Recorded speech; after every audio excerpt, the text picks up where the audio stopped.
అందరికీ నమస్కారం. ఈరోజు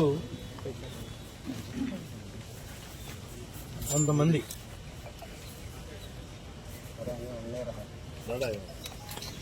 ఉనికిని కోల్పోయి ఆ పోయినటువంటి ఉనికి ఏ విధంగా మరలా వెనక్కి వస్తుందా అనేటువంటి తాపత్రయంలో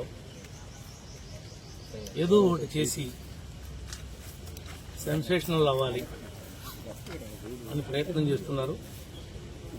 ఇది కూటమి ప్రభుత్వం న్యాయానికి ధర్మానికి కట్టుబడి ఉన్నటువంటి ప్రభుత్వం. మీరు ఎట్లా అంటే అట్లా చట్టాన్ని చేతిలో తీసుకుని ప్రవర్తిస్తానంటే ఊరుకుంటానికి గుడ్డు ప్రభుత్వం కాదు. తప్పు చేసిన వాడు ఈరోజు కాకపోతే రేపైనా కటకటాల ముందు నిలబడాల్సిందే. దానికి ఉదాహరణే ఈరోజు విజయవాడలో జరుగుతున్నటువంటి సంఘటన. మీరు కూడా అందరూ చూస్తూ ఉన్నారు. ఊరికే కావాలని గొడవకు వస్తే మాత్రం ఎవరిని వదిలిపెట్టేది లేదు. ఎవరెవరైతే ఇప్పుడు ఈరోజు ఎస్పీ గారిని కూడా కలిసాం. ఎస్పీ గారికి కూడా జరుగుతున్నటువంటి పరిస్థితులన్నింటినీ కూడా ఈ నియోజకవర్గంలో ఉన్నటువంటి కోఆర్డినేషన్ కమిటీ ఎవరైతే ఉన్నారో వాళ్ళందరూ మా అడ్వకేట్తో సహా వచ్చి మరి వివరాలతో సహా ఎస్పీ గారికి ఇవ్వడం జరిగింది. తప్పనిసరిగా తప్పుంటే మాత్రం యాక్షన్ తీసుకుంటామని చెప్పి పోలీసు వారు చెప్పారు. ఈ విషయాలన్నింటినీ కూడా మా పార్టీ దృష్టికి, అదేవిధంగా ముఖ్యమంత్రి గారి దృష్టికి, ఉప ముఖ్యమంత్రి గారి దృష్టికి కూడా అన్ని విషయాలు కూడా తీసుకెళ్తామని చెప్పి కూడా తెలియజేస్తున్నాం. ఇంకా ఎన్నికలు కూడా ఉంది కాబట్టి ఇంకా వేరే విషయాలు ఇప్పట్లో మాట్లాడలేము. మీ అందరికీ కూడా నమస్కారం. మీరు చెప్పిన మాట వాస్తవమే. నేను బరస్ట్ అయిన మాట నిజమే.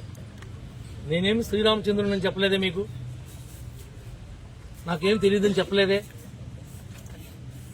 నీవు నా కారు కడ్డం పెట్టి నా డ్రైవర్ మీద, నా గన్మెన్ మీద నీ మనుషులు నీ మంది బలాన్ని వేసుకుని తిరగబడతా ఉంటే మేమేమన్నా చేతగాని దద్దమ్మలమా?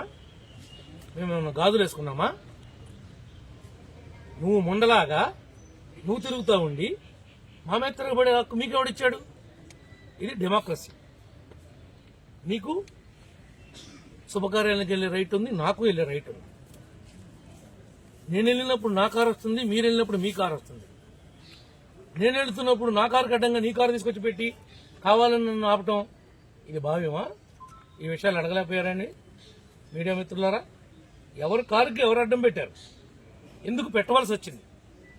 ఏ ఉద్దేశంతో పెట్టారు? మీ యొక్క ఆలోచన విధానం ఏంటి? మీరు ఎవరికి అడ్డం పెట్టదలుచుకున్నారు అక్కడ? అది ఒక శుభకార్యం. తెలుగుదేశం వాళ్ళు వస్తారు, దొంగల పార్టీ వాళ్ళు వస్తారు, బీజేపీ వాళ్ళు వస్తారు, జన సైనికులు వస్తారు, అన్ని పార్టీలు వస్తారు, వెళతారు.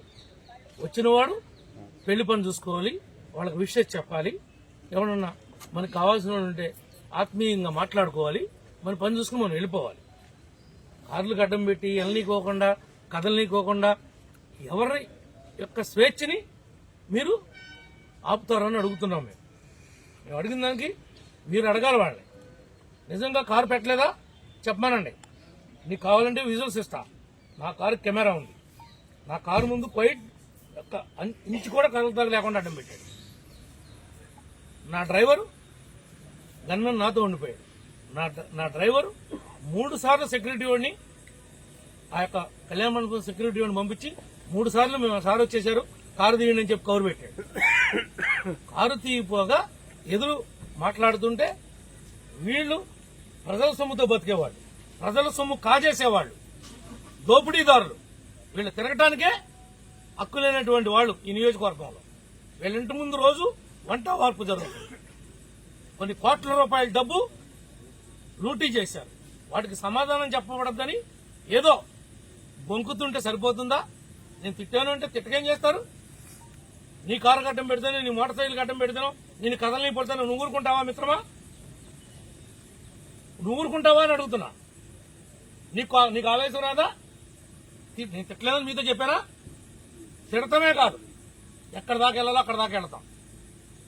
ఎవడు పద్ధతి కోల్పోయినా మంచితనంగా ఉన్నంతసేపు మంచితనంగా ఉంటాం, ఫ్రెండ్లీగా ఉంటే ఫ్రెండ్లీగా ఉంటాం. అనేక మంది వైఎస్ఆర్ పార్టీ వాళ్ళు కలిశారు రాత్రి మమ్మల్ని, మాకు షేక్ హ్యాండ్లు ఇచ్చారు, నాతో మాట్లాడారు పెళ్లిళ్ళలో, నమస్కారం పెట్టి నమస్కారానికి ప్రతి నమస్కారం పెట్టి వచ్చావు. నీకు సంస్కారం లేదు కాబట్టి నువ్వు సంస్కారహీనుల్లాగా ప్రవర్తిస్తున్నావు.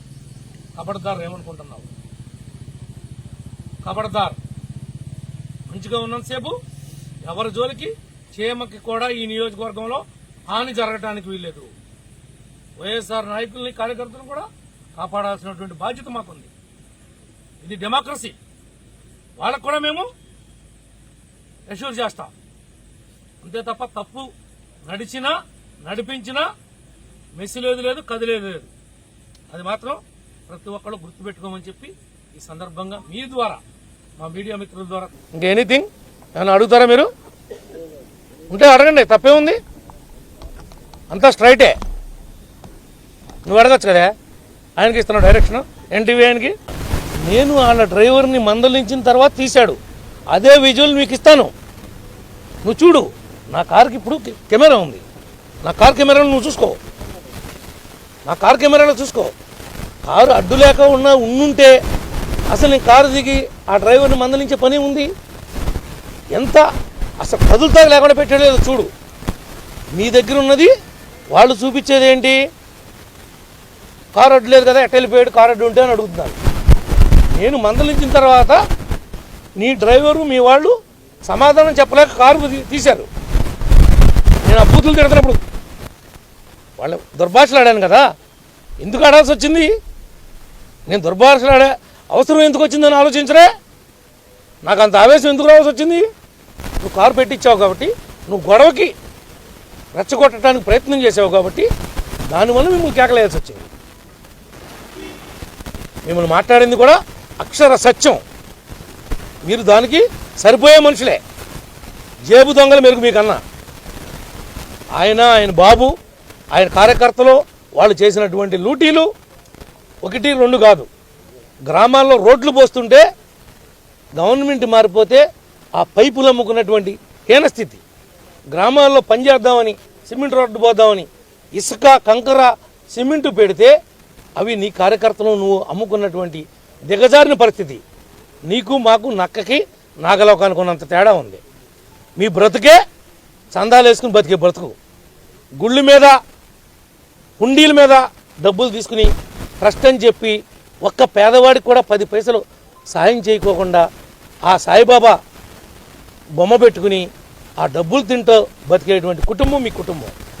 మీరా ఏదో కర్మగాలి ఆ గాలిదోలి నువ్వు ఎమ్మెల్యే అయ్యావు తప్ప, ఆ జగన్ గారి పుణ్యం అంట నువ్వు ఎమ్మెల్యే అయ్యావు ఈ నియోజకవర్గానికి. నీది నీ ఫ్యామిలీది ఓ బతుక. కనీసం కుక్కకు కూడా అన్నం అయినటువంటి బతుకు నీది. ఇంటికాడ కాపలా కాసే కుక్కకు కూడా అన్నం పెట్టలేనండి బతుకు నీది. మీరు మా గురించి మాట్లాడతారా? కోట్లాది రూపాయల డబ్బు కాజేసి వాళ్ళు ఏదో మామూలుగా శ్రీరంగ నీతులు చెప్తున్నావేంటి? శ్రీరంగ నీతులు నీ దగ్గర నిజాయితీ ఉంటే, నువ్వు తప్పు చేయకపోతే నువ్వు ఎందుకు పామాయిల్ కోయలేకపోతున్నావు? ఎందుకు కోయలేకపోతున్నావు? ఎందుకు కోకో కొబ్బరి కోయలేకపోతున్నావు? నువ్వు తప్పు చేయలేదా? నువ్వు తప్పు చేసావని నీ బాబు ఒప్పుకోలేదా? పెద్దల్లో కూరగాయల బేరాలు ఆడుతున్నావు. కూరగాయల బేరాలు ఎవరితో ఆడతారు? కూరగాయల బేరాలు ఎవరి దగ్గర డబ్బు కొట్టేశారో వాళ్ళ డబ్బులు కట్టండి. పందికొక్కుల్లాగా బొక్కారు కాబట్టి ఆ డబ్బులు కట్టి క్షమాపణ అడగండి. మీకు ప్రజాస్వామ్యంలో తప్పు చేసినా మళ్ళీ ఆ తప్పును సరిదిద్దుకునేటువంటి రైటు మన ఇండియన్ డెమోక్రసీ సిస్టంలో ఉంది. అపాలజీ చెప్పు, క్షమాపణ చెప్పు, మళ్ళీ అప్పీల్ చేయి పబ్లిక్ వచ్చి. నీ దగ్గర దమ్ముంటే ప్రజాక్షేత్రంలో కొట్లాడి గెలువు. నేను ఎవడు కాదండవు, గాలికి కొట్టుకొచ్చి గెలిచావు ఒకసారి.